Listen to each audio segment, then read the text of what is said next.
이스라엘 백성들은 홍해가 가로막고 이집트 군사가 뒤쫓아오는 그 상황에서 이 홍해의 마른 땅을 건너게 되었고, 이 노래를 부르며 기적적으로 살게 된 것에 대해서 기뻐하게 되었습니다. 이후 모세는 이제 그들을 수르 광야라는 곳으로 데리고 가게 되는데요. 거기서 그들은 이제 3일 동안 걸었지만 물을 찾지 못하게 됐습니다. 그러다가 이제 물을 찾게 되었는데 그곳에 물이 너무 써서 도저히 마실 수가 없는 지경이었습니다. 그래서 그곳의 이름을 마라라고 이렇게 지었습니다. 이 마라탕의 마라가 아니라 이 히브리어의 그 쓰다라는 단어에, 우리 애들이 좋아하는 마라탕, 히브리어로 쓰다라는 의미를 가지고 있는 단어입니다. 이스라엘 백성들은 3일 동안 물을 제대로 마시지 못했기 때문에 목이 타는 듯했고 심한 갈증으로 인해서 탈진이 올 지경이었어요. 이제야 물을 얻게 되었는데 그 물이 너무나도 써서 마시지 못하게 되었으니 얼마나 짜증이 났겠어요. 그래서 모세를 향해서 도대체 무슨 물을 마시란 말이냐 하면서 따졌죠. 사실 우리가 이스라엘 백성들에 대해서 뭔가 부정적으로 인식을 하고 있기 때문에 볼 때에 이스라엘 백성들의 이런 반응이 잘못됐다라고 생각하지, 사실 그들의 반응은요 그렇게 과한 건 아니에요. 사람이 밥을 안 먹고는 3일을 버텨도 물을 안 먹고 3일 버티기는 사실 그렇게 쉽지가 않습니다. 게다가 그나마 얻은 그 물이 쓴 물이었으니 그림의 떡처럼 정말 마실 수 없는 물을 보면서 화가 더 치밀어 올랐을 거예요. 그러자 모세는 하나님께 부르짖어 기도했어요. 모세도 그들의 불평이 어느 정도는 이해가 됐을 거예요. 아니, 그걸 넘어서 자기도 당장 목이 말랐을 거예요. 그래서 하나님께 간구하였고 하나님께서는 나무 한 그루를 보여주셨습니다. 그래서 이제 그 모세는 이 나뭇가지를 꺾어서 그 나뭇가지를 그 물에 던졌더니 그 물이 단물로 바뀌게 되었습니다. 여기서 달다라고 하는 의미로 쓰인 마타크라고 하는 단어는요, 달다라는 뜻 외에 어떤 뜻이 있냐면 즐겁다, 유쾌하다, 이런 뜻을 또 가지고 있습니다. 아무튼 그래서 백성들은 그 쓴 물이 단물로 변하게 되어서 그 물을 마시고 해갈을 할 수 있게 되었습니다. 여기서 우리는 그런 생각할 수 있어요. 말도 안 된다. 어떻게 나뭇가지 하나 던졌다고 쓴 물이 단물이 될 수가 있냐. 그런 생각을 할 수 있겠지만요, 지난주에 얘기했죠. 자기 백성을 구하기 위해서라면 자기 독생자 예수까지도 내어주신 그분이 그 바다 하나 그냥 갈라버리는 게 어렵겠습니까?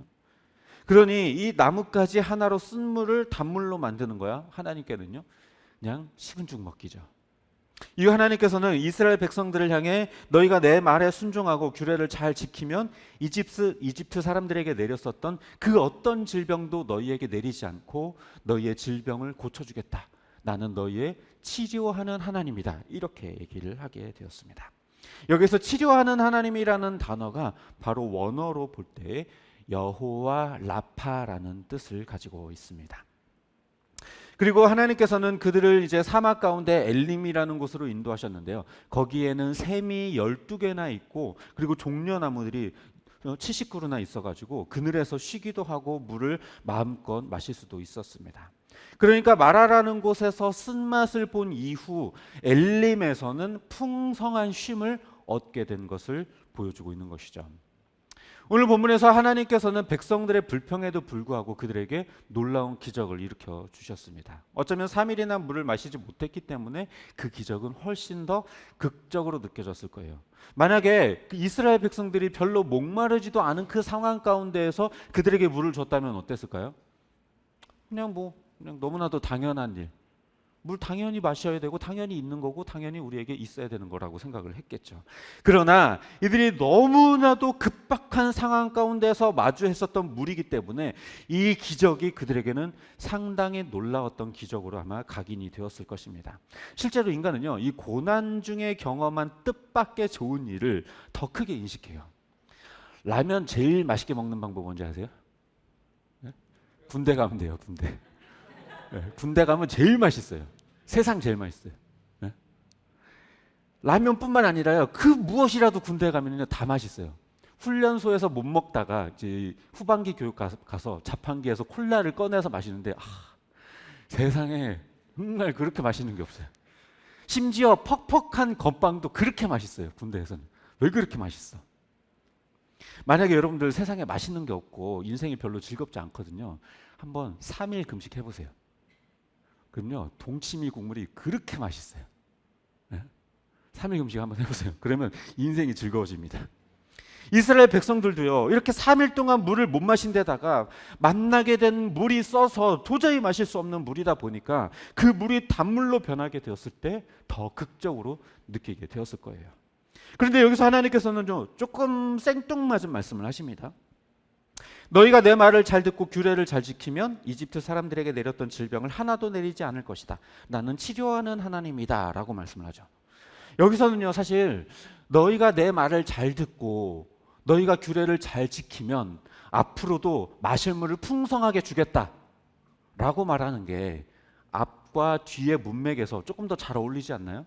심지어 그 뒤에 본문을 보더라도 27절을 보더라도요, 그들이 가게 된 땅, 그 엘림은 어떤 땅이었냐면 샘이 12개나 있는 땅이었어요.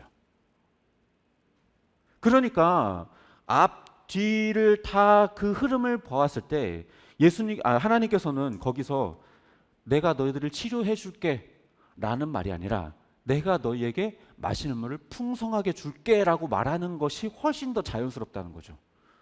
그런데 왜 하나님께서는 여기에서 그렇게 말씀하시지 않고 나는 치료하는 하나님이다, 너희에게 질병을 내리지 않겠다, 이 말씀을 했을까요?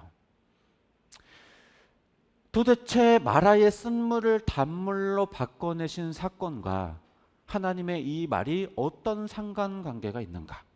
또 엘림으로 인도하신 것과 무슨 상관이 있나? 왜 하나님께서는 여기서 자신을 치료하는 하나님이라고 소개했는가? 이런 질문들이 생길 수밖에 없죠. 우리는 먼저 이 이스라엘 백성들이 처했던 상황과 마지막에 처하게 되었던 상황을 비교해서 생각해 볼 필요가 있어요.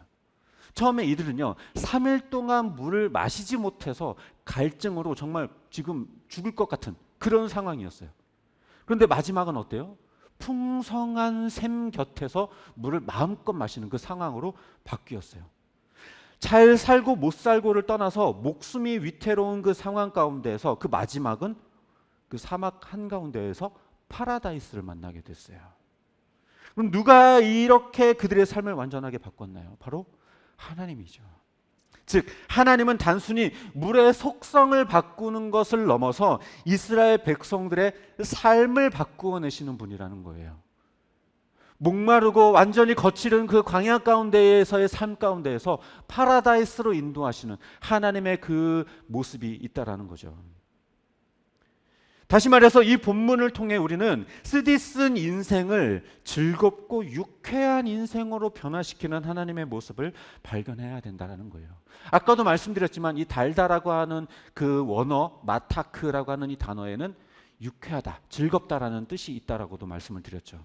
그러니까 하나님께서는 그들의 삶을 그 물을 쓴물을 단물로 바꾸듯이 그들의 퍽퍽하고 힘든 그 삶을 파라다이스의 삶으로 바꿔내시는 분이라는 거예요. 치료하시는 하나님이라는 표현도요, 단순히 질병을 가져다 주지 않는 정도가 아니라 뭔가 문제가 있는 인생을 온전하게 바꿔주시는 능력이 하나님께 있다라는 겁니다. 그냥 병을 고쳐주시는 의사가 아니라 그들의 삶을 온전케 만들어준다라는 뜻인 거예요. 이 치료라는 것은 그냥 의학적으로 어떤 질병을 없애주고 고쳐주고 이런 의미가 아니라 뭔가 문제가 있는 그들의 삶을 온전하게 바꿔주신다, 회복해 주신다라는 의미가 있는 것입니다. 그러니까 이 하나님께서는요, 이 뭔가 문제가 있는 인생을 바꿔주시는 하나님, 그 의미가 바로 치료하시는 하나님, 여호와 라파라는 이 단어 속에 포함되어져 있다는 것입니다. 이처럼 이런 퍽퍽한 인생을 완전하게 변화시키시는 하나님의 그 모습이 적절하게 드러났었던 한 인물이 있습니다. 누굴까요? 특히 이 마라라고 하는 단어로 한번 유추해 보세요. 누가 있을까요? 네? 네? 마라. 마라 하면 떠오르는 인물 하나 있지 않아요? 지금 둘 중에 하나예요. 포기했거나 아무리 떠올려도 생각이 나지 않거나. 그 사람이 누구냐면 바로 룻의 시어머니인 나오미. 나오미가 남편과 아들들을 모두 잃고 이제 베들레헴으로 다시 며느리 룻과 함께 돌아왔을 그때에 사람들이 자기를 마중 나왔을 때 그가 뭐라고 이야기를 하죠? 나를 이제 더 이상 나오미라고 부르지 마라. 나를 뭐라고? 마라라고 불러라. 하나님이 내 인생을 완전히 쓰게 만들으셨다. 원래 나옴이라고 하는 이름의 뜻은 기쁨이라는 뜻인데 그의 인생이 써졌다는 거예요. 쓰디쓴 인생이 되었다라는 거예요. 그런데 우리가 아는 것처럼 룻기 마지막에서는요, 이 룻을 통해서 나오미가 손주를 얻으며 기쁨에 차게 돼요. 그 나오미의 인생을 바꾸신 분은 다름 아닌 바로 하나님이셨죠. 그의 쓰디쓴 인생, 마라와 같은 인생을 그의 이름과 같이 진정한 기쁨이 넘치는 나오미의 인생으로 바꿔주신 분이 바로 하나님이셨습니다. 그러니까 오늘 본문에서 말씀하시는 이 여호와 라파라고 하는 이 단어는 단순히 질병을 고쳐주고 진짜 우리에게 있는 육체적 질병을 고쳐주는 그런 게 아니라 우리들의 인생의 문제를 해결해 주시는 분이 바로 하나님이라는 것을 우리에게 알려주고 있는 본문이라는 것이에요. 말씀을 정리합니다. 이스라엘 백성들은요, 갈증으로 죽을 것 같았던 위기에서 쓴물을 마주해야 했어요. 하지만 하나님께서는 그 물을 단물로 바꿔주셨고 엘림으로 인도해 물을 풍성하게 누리게 하셨습니다. 하나님 뜻에 순종하며 하나님을 온전히 신뢰할 때에 그들의 삶이 얼마나 풍요로워지게 될지, 그들의 삶이 얼마나 온전하게 될지를 오늘 본문을 통해 우리에게 보여주고 계신 것이죠. 그리고 이 본문은요, 쓰디쓴 인생을 달콤한 인생으로 바꿔주시는 하나님에 대해서 우리는 깨닫게 됩니다. 물론 그렇다고 해서 이 달콤한 인생이라고 하는 것이 내가 원하는 것을 다 누리고 내가 갖고 싶은 것들을 다 갖는 그런 것을 의미하는 것은 아니에요. 진정한 삶의 목마름을 해결해 준다는 것이죠. 우리들의 삶에 정말 큰 문제를 해결해 줘서 온전하게 해주신다는 거예요. 그게 뭐냐? 바로 우리들의 인생의 가장 큰 목마름, 구원, 그 문제를 하나님께서 예수를 통해 해결해 주신다는 거예요. 예수님께서는요, 뭐라고 말씀하셨냐면 한 과부에게 네가 이 물을 마시면 다시 목마르려니와 내가 주는 이 물을 마시면 영원히 목마르지 아니할 것이다 라고 말씀하셨어요. 또 많은 사람들 앞에서 예수님께서 또 뭐라고 말씀하시냐면 또 누구든지 목마르거든 내게로 와서 마셔라. 나를 믿는 자는 성경에 쓰여진 인물들처럼 그 배에서 생수의 강이 흘러넘치게 될 것이다. 이 생수의 강이라고 하는 것은 진짜로 뭐 배에서 막 물이 막 넘쳐난다, 그게 아니라 삶 가운데에 풍성한 은혜가 넘치게 된다는 거예요. 그의 삶의 문제가 다 해결되고 온전하게 된다는 것을 이야기하는 것입니다. 마셔도 채워지지 않는 인생의 그 목마름, 그 갈증을 오직 예수로만 우리가 채울 수 있다는 거예요. 그러니까 이 여호와 라파, 쓴물을 단물로 바꿔주시고 그들의 그 목말랐던 그 삶을 엘림으로 인도하시는 그 하나님의 모습이 문제가 있는 우리들의 삶을 온전케 만들어주시고 진정한 생명샘이 되어주시는 예수 그리스도를 통해 우리들의 인생의 갈증을 해결해 주시는 분이라는 것입니다. 우리 삶의 유일한 치료자가 되시고 위로자가 되시며 회복의 능력이 되시는 분은 죄송하지만 남편도 아니고 아내도 아니에요. 오직 변치 않으시고 영원히 우리와 함께 하시는 예수님 뿐입니다. 바라기는 헛된 것들을 구하지 않고 우리 삶의 생명샘이 되시는 예수를 온전히 바라보며 우리 삶을 치료하시는 주를 의지하는 저와 여러분 되시기를 주님의 이름으로 축복합니다.